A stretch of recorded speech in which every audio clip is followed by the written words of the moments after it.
So, as you can see here, there's still some shit left behind, even some grease and whatnot. Um, some stuff like straight burnt to the bottom, some corrosion. So, cooking a water based meal in your cast iron pan after cooking a grease based meal will not necessarily leave it 100% clean. So, the fact my phone cut out the fact my phone ran out of battery and died on me in the middle of filming and cut me off, and the fact it's like this actually works out just fine for continuing uh, showing you what I'm going to show you. So I'm getting the oven preheated by just setting it to broil at 500, the maximum temperature. Um, if your oven goes above 500, I don't fucking know why. Probably not a good idea to trust the general public with temperatures much beyond that. Most people shouldn't be cooking much beyond 400. But anyway. So, with this, what a lot of people would do is throw dish soap into here to try to dissolve up some of the stuff and have it not completely corrode away all the stuff you want to clean out. Um, Realistically, what you're gonna want to do is just not be fucking lazy. Um, I mean, if that's your modus operandi, you're better off just leaving it as dirty as it's gonna be or whatever. If you in any way throw soap into there, I mean, I've already talked about this in a separate video, but if you throw soap into there and then after you're done washing it, there is food material still left in there, then in both ways, why the fuck did you put the soap in there? Both ways. Like one way, why put soap in there to not fully clean it, even including seasoning the pan, and also like just why would you want to be eating soap? You know, I mean, if you throw soap in there and then wash it all the way out, it can like be fine or whatever. It's just you're better off not doing that. If somebody else you live with or something throws soap in there without your consent, you yourself should make sure to make sure make sure that there's no like shit left behind in there. Just make extra sure it don't end up smelling when you're done with it. So there's being lazy in a stupid way and there's being lazy in a smart way. What I'm doing is letting the water do like most of the work to start off with it, at first at least. So just doing it like this, which you can end up spilling some water. I'm doing that now. You'll want to be careful. So yeah, this is pretty much what you do. You might want to throw in butter or olive oil or some other kind of grease in like the seasoning process, but it's good enough to just wash it all the way out, dry it all the way out. If it ends up like rusty at the end and it leaches more iron than usual into the food, that can be fine depending on your taste and whatnot. And then you can just re-season it after that. But just get it all the way cleaned out, get it all the way washed out, scrape all that shit off of there. Yeah, so the process of water cooking it, or cooking a water-based meal in there. That added flavor to what I was cooking, and it like did something. It made all the grease that got left behind liquidy enough. It's seeming like if there's grease left behind, that works perfectly fine because I'm not throwing anything that's not food safe into this shit. If I just wipe all that off to where there's no solid material stuck to this,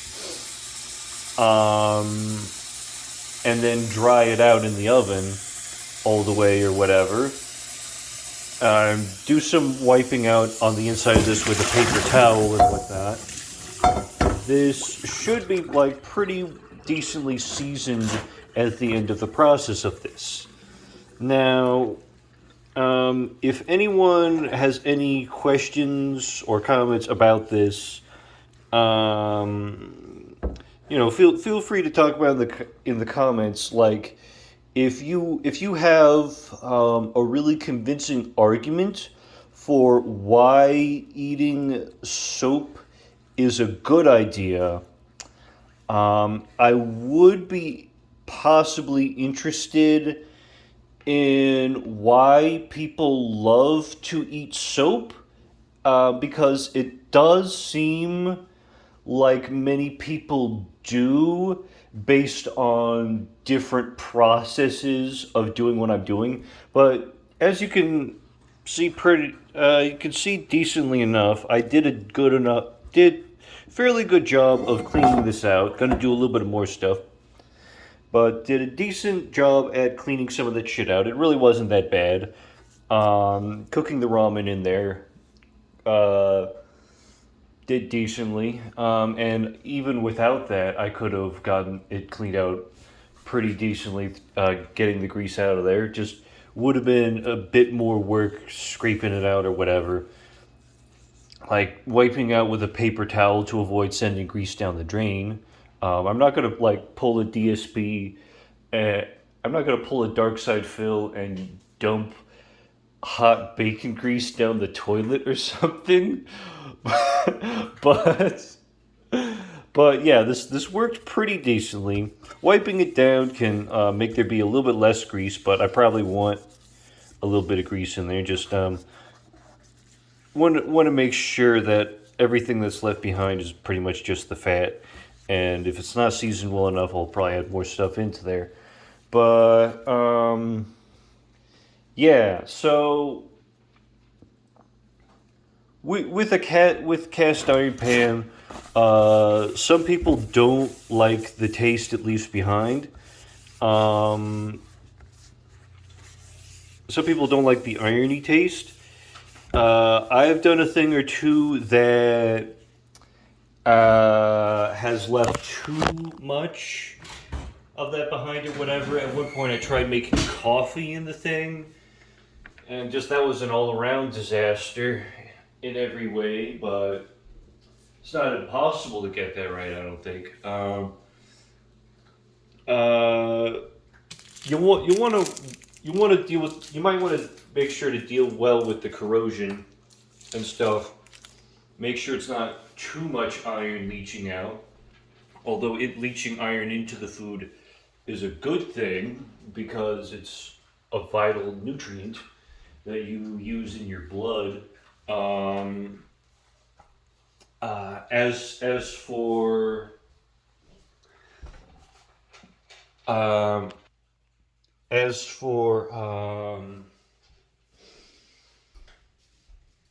sorry, I'm having another Joe Biden moment. And I don't do editing, so you'll just have to deal with it.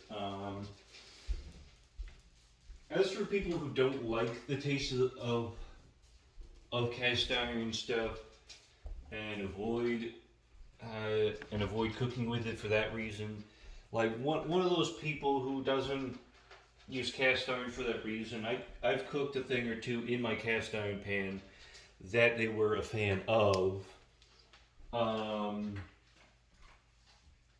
And yeah, again, another cleaning tip with that, just take a wet paper towel or something, and if it's all rusted, just wipe that down or whatever, and then try re-seasoning it. And like some of the ways I've done it, it hasn't always done perfect with the non-stick properties you can get from cast iron. But overall, I would say due to how well this can work and how well ceramic cookware and some other things like that can work, stainless steel is good for people who like some of the benefits of this, but don't like the irony taste. There's pros and cons this versus stainless steel. For a lot of the people, so because of all that, I just want to say again. I think I've said it before, but to say it again, I don't really know why things like Teflon cookware was even invented. Um, uh, I mean, with what you saw with my use of this pan, a worn a worn out Teflon pan will have like all of the same issues you can get with this, and this thing's much more durable and just it's pretty much better in every way. Like if you scratch up a Teflon pan, it'll start to leach poison into your food instead of leaching vital nutrients into your food like this. Um, and circling back to with the taste, with iron taste in there, um, it can be good if it's balanced. If there's strong enough flavors in the food you're cooking, and it's mild enough of the iron leaching into it, it can be balanced enough to where you pretty much won't really notice it that much even, and it'll just make the taste stronger. Um, like like if you're cooking meat in there, it could just make a stronger meaty taste. Um, and so yeah, overall, uh, I would like to finish off by saying cooking in a cast iron pan and cleaning it is actually very easy for anybody considering it. Um, yeah, there's nothing about the thing that I have found to be difficult at all. Thanks for watching.